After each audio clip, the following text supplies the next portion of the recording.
You are Lyndon Johnson. Lyndon Baines Johnson. The year is 1965.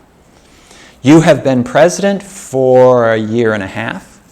You are one of those accidental presidents.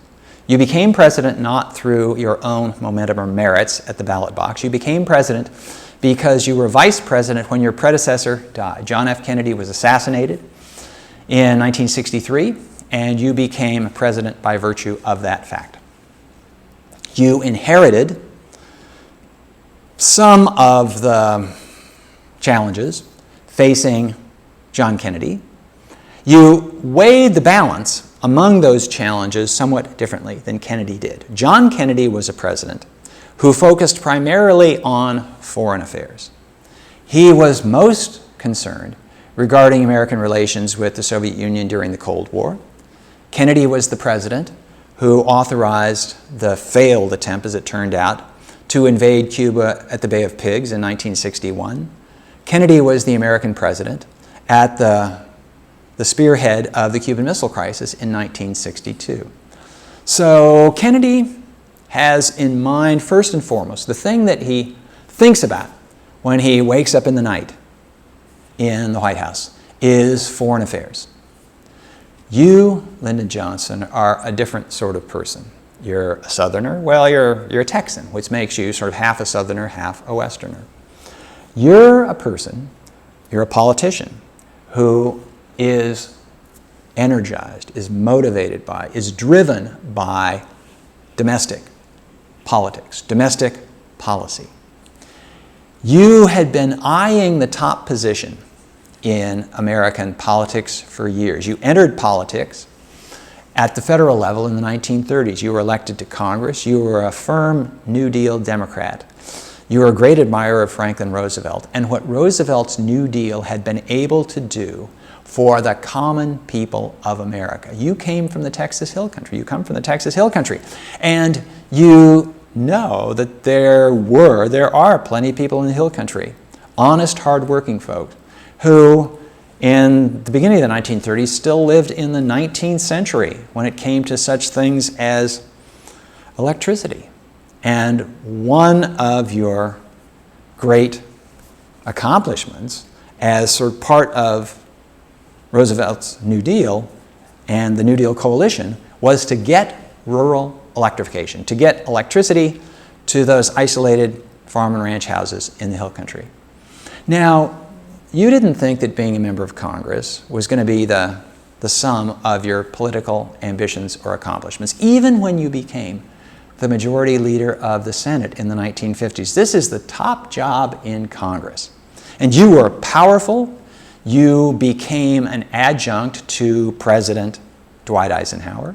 You and your Texas colleague, Sam Rayburn, Speaker of the House. In fact, by one interpretation, 3 Texans ran the United States in the 1960s. Dwight Eisenhower was born in Denison in North Texas, and you were from the Hill Country, and you were a Texan your whole life, and Sam Rayburn was from East Texas. So you had climbed to the top of the ladder of Congress, but of course, you knew that there was another spot that was even more powerful, more prestigious, and that was the presidency. But you also knew that it was going to be out of reach, probably because you labored under the burden of being from the South. And ever since the Civil War, the United States, the American electorate, had had an aversion to electing Southerners. It simply did not elect Southerners because Southerners were parties of the rebellion. They were the ones who were responsible for the Civil War. They had the blood of all those Union dead on their hands. And memories lasted through the 1940s, 1950s. There were still people alive who remembered the Civil War. And their memories were fading, but nonetheless, there was this feeling that, no, we're not going to elect Southerners. There was something else involved. And that was the existence of the Jim Crow system of segregation in the American South. So the South was this world apart to most people who lived in the North or in the West or in the upper Midwest. The South was this place where there was this race problem. And the problem was, so what do you do with these black people who are living in white society? What do you do with blacks and whites? How do you get them to live together? And Northerners were aware of the Jim Crow system, and most Northerners did not approve of the Jim Crow system. Some were embarrassed by it, some were outraged by it, but collectively, the North wasn't sufficiently outraged by the Jim Crow system to compel the South to change the system. But Americans, and there are more Americans in the North and the West than there are in the South, they were sufficiently embarrassed by the Jim Crow system, they refused to elect Southerners president. Johnson hoped to get around this a little bit by casting himself as a Westerner, because Texas is this state that kind of straddles the South and the West. And so he cast himself much more as a Westerner than a Southerner, at least when speaking to national audiences. Now, when he spoke to Southern audiences, he could speak as a Southerner. So as I say, he tried to bridge the gap. But Johnson recognized that he might never become president simply by virtue of being from Texas. But he hoped there was a way around it. And this is why, to the surprise and apparent chagrin of John Kennedy, that Johnson accepted Kennedy's offer of the vice presidency, of the vice presidential nomination in 1960. Kennedy appears to have hoped that Kennedy would get credit for making the offer, but Johnson would turn it down because vice president, that was small potatoes compared to being Senate Majority Leader. Senate Majority Leader, you're important. Yeah, you're probably the second most powerful person in Washington. Vice president, you're nothing. You might become something, but you're nothing while you're vice president. But Johnson realized that he'd accomplished pretty much all he could accomplish in Congress. There was no higher step on the ladder. And so he swallowed his pride and accepted the vice presidential nomination. He became vice president when Kennedy was elected. Apparently, Johnson hoped that by serving loyally in the Kennedy administration, he could remove some of the Southern stain from his reputation, stain in the eyes of much of the rest of the country. And so people would think of him not as the senator from Texas, but as the vice president of the United States. And that the window would open sufficiently so that by 1964, more like 1968, he could become president. Maybe by that time, memories of the Civil War would have faded enough that he could become president. Well, that's not what happened. John Kennedy was assassinated and Lyndon Johnson became president. And now he has an opportunity to do what he always wanted to do as president. And that is to drag the South into the 20th century. Drag the South out of that Jim Crow era into an era of civil rights, into an era when black people in this country had a closer approximation of the equal rights and equal treatment they presumably were promised by the Constitution. So, this is what Johnson is hoping to be able to accomplish as president. This is his priority. Civil rights reform, and then the stuff that's going to follow from that. Johnson, as I said, was in Congress during the days of the New Deal, and he noted how the New Deal had almost nothing for minorities. And Johnson was going to complete the New Deal by expanding opportunity to people who had been left out. So Johnson's thinking, okay, my primary goal is to bring the South into the 20th century on race relations and civil rights, but also to expand opportunity for ordinary people, for poor people around the country. I'm going to be the president who's going to create what he called the Great Society. The Great Society is Lyndon Johnson's program of reforms on civil rights, on economic opportunity, on education, all sorts of things. So the Great Society is Lyndon Johnson's great love. But he inherits something from John Kennedy, and what he inherits is the war in Vietnam. And the war in Vietnam is going badly. The United States first got involved in Vietnam in the 1950s under Harry Truman when the U.S. sends aid to the French colonial government of Indochina, which included Vietnam. The French leave. Truman's successor, Dwight Eisenhower, provides even more support to a successor regime in Saigon in South Vietnam, bolstering South Vietnam and basically planting the American flag on behalf of the government in Saigon, South Vietnam, pledging to keep South Vietnam from going communist, to protect South Vietnam against the attacks from communist North Vietnam. John Kennedy, Dwight Eisenhower's successor, ups the ante even more, sends American troops into combat in South Vietnam. And so for the first time, Americans are actually fighting against communists in Vietnam. But the position of the government in Saigon, of the South Vietnamese government, just gets worse and worse. And it becomes more and more unpopular. In the last days of Kennedy's administration, Kennedy tacitly approves a coup to overthrow the president of South Vietnam. And the idea is he's going to be replaced by somebody who's going to be more popular, who's going to be able to pull things together. Well, that doesn't happen. Kennedy is assassinated just 3 weeks later. And what Johnson inherits is a mess in Vietnam. A mess that looks like it's going to become a debacle unless you, Lyndon Johnson, do something about it. Your generals tell you, we've got to throw more troops. We've got to throw more supplies. We've got to throw more airplanes. We've got to throw more everything into Vietnam, or else we're going to lose. And you don't want to be the president who lost a war. So this is what you, Lyndon Johnson, have to decide. Do you give the generals what they want?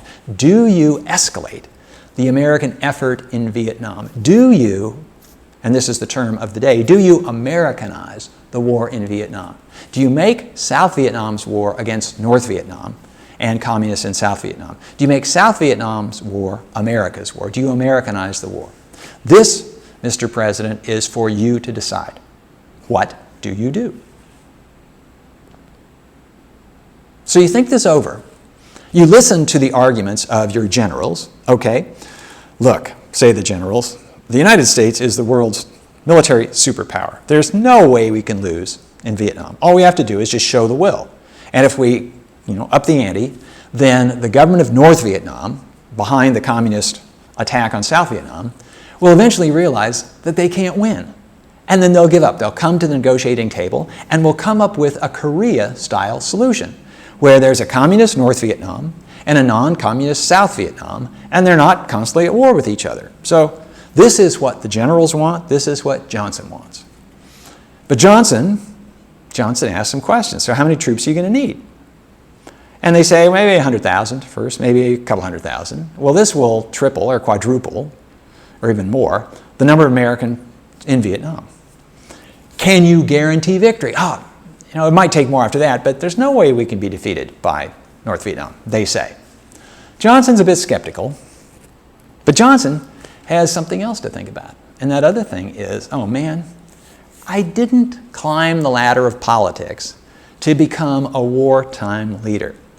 He didn't like war. He didn't know much about war. He didn't want to be somebody whose presidency was dominated by questions of war. He wanted to be a peacetime president. He wanted to be the heir to Franklin Roosevelt on the New Deal, not the heir to Franklin Roosevelt on World War II. His primary focus, his true love, was the Great Society.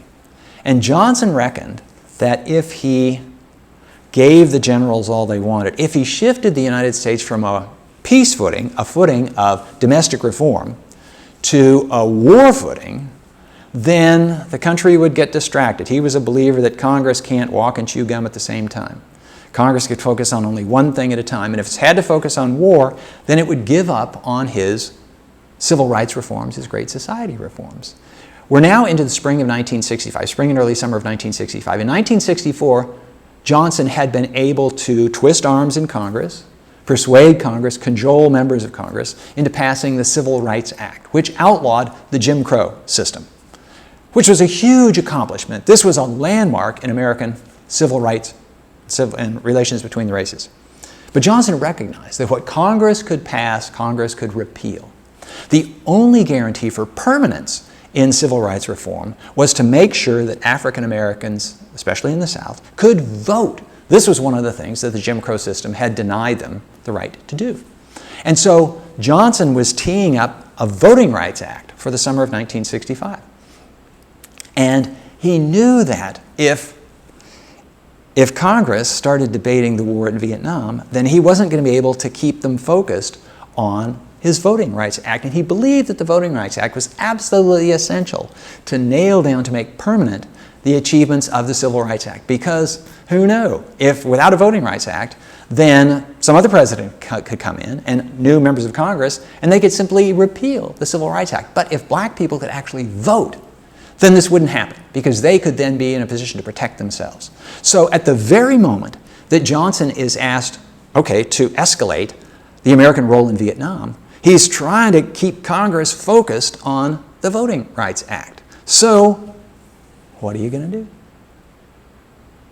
What Johnson did was to keep his eye on the Voting Rights Act and try to keep the war in Vietnam quiet. He didn't give the generals all that they wanted, nor did he pull the United States out of Vietnam. That would have been another option, to say, okay, let Vietnam fall. Let South Vietnam fall if that's the way it's going to go. I'm going to focus on domestic affairs. Johnson recognized that that would be as bad for his domestic program as going all in Vietnam, because then the fingers would be pointing, who lost Vietnam? And Johnson was old enough to remember what happened to Harry Truman after the communists took control of China. And there are all these fingers pointing saying that Truman lost China. Well, this would be Johnson lost Vietnam. And that would be equally fatal to his domestic reform program. So what Johnson did was he sort of split the difference between a full pullout and what the generals wanted. He gave them not all the troops that they wanted, but gave them more. He started the United States down this incremental path toward Americanizing the war in Vietnam. Now, it turned out that one step led to another, led to another. And the United States, by the end of Johnson's administration, was up to its neck in Vietnam and no closer to victory. And Johnson was really disappointed by this, so disappointed, in fact, that he decided not to run for election in 1968. It wouldn't have been a re-election, since he was elected in his own right in only 1964. So he could have had another term after 1968. But the war in Vietnam turned so badly against the United States that he felt he had to pull himself out of the race. But Johnson could take comfort and could take pride from his accomplishments on the domestic side. He had already gotten the Civil Rights Act. He got the Voting Rights Act. He got a whole bunch of other measures that were part of the Great Society. Johnson was really disappointed by the way things turned out in Vietnam. And I'm not going to go so far as to say that he thought that what he gained on the domestic side offset that. He would have liked to have both. He would have liked to have peace in Vietnam or victory in Vietnam. But I'm not sure that, knowing how things turned out, that he would have decided differently. It was important enough to him to be able to get those domestic reforms that if he had to take the chance that victory in Vietnam was going to be elusive, he probably would have taken that chance. I'll just say one last thing. When Johnson left office at the beginning of 1969, it was by no means foreordained that the United States would lose in Vietnam. It certainly hadn't won, but smart money was still on the United States to win. Anyway, so that's the decision that Johnson made.